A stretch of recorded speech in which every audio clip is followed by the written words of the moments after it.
আসসালামু আলাইকুম। মামুনি kitchen and blog থেকে সবাইকে স্বাগতম। আজ রান্না করব মাটির চুলায় পাতারি বা কোরাল মাছ ভুনা। এই মাছটা অনেক জায়গায় অনেক নামেই পরিচিত।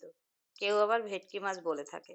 তোমাদের ওখানে কি নামে পরিচিত কমেন্ট বক্সে জানিও কিন্তু। আমি বাড়িতে যাওয়ার পূর্বে আমার ছোট ভাইয়ের বউ আমার জন্য মাছটা পরিষ্কার করে ডিপ ফ্রিজে সংরক্ষণ করে রেখেছিল, যাতে আমি মাছটা নিজ হাতে পিস করে রান্না করে তোমাদের মাঝে শেয়ার করতে পারি। এখানে একটা কথা, তোমরা বলতেই পারো আমি যাওয়ার পরও তো কিনতে পারতো, কারণ এটা আমাদের রূপসা নদীর মাছ, সব সময় বাজারে পাওয়া যায় না। এবার মাছটা আমি পিস করে ধুয়ে চুলায় একটি কড়াই বসিয়ে রান্না শুরু করে দেব। এবার দেব রান্নার জন্য পরিমাণ মতো সয়াবিন তেল।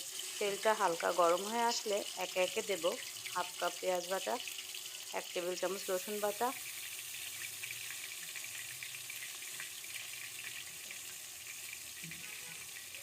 এবার একটু নাড়িয়ে চাড়িয়ে তেলের সঙ্গে পেঁয়াজ রসুন কষিয়ে দিয়ে দেব পরিমাণ মতো লবণ।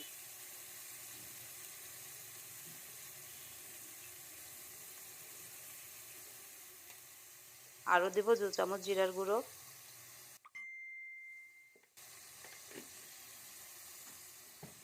2 চামচ মরিচ গুঁড়ো,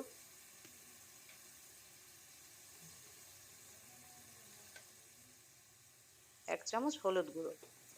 আবারও একটু নাড়িয়ে চাড়িয়ে মশলা ভালোভাবে কষিয়ে দিয়ে দেব সামান্য গরম পানি। পানি দিয়ে আবারও একটু ভালোভাবে কষিয়ে নিব যতক্ষণ অবধি তেলটা উঠে না আসে। তেলটা উঠে আসলে দিয়ে দেব আগে থেকে ধুয়ে রাখা মাছগুলো।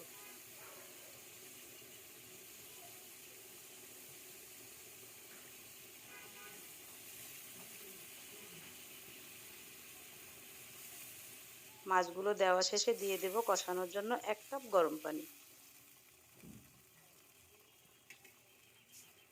এবার ঢাকনা দিয়ে ঢেকে অপেক্ষা করব।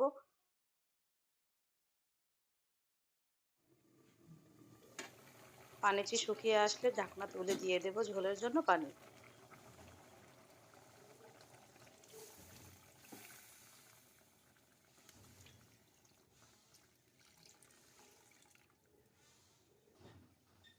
আবারও ঢাকনা দিয়ে অপেক্ষা করব যতক্ষণ অবধি মাছটা হয়ে না আসে।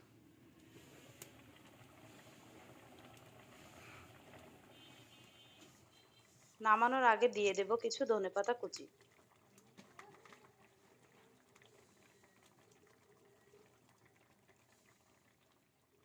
ব্যাস তৈরি হয়ে গেল পাতারি মাছ বা কোরাল মাছের ভুনা।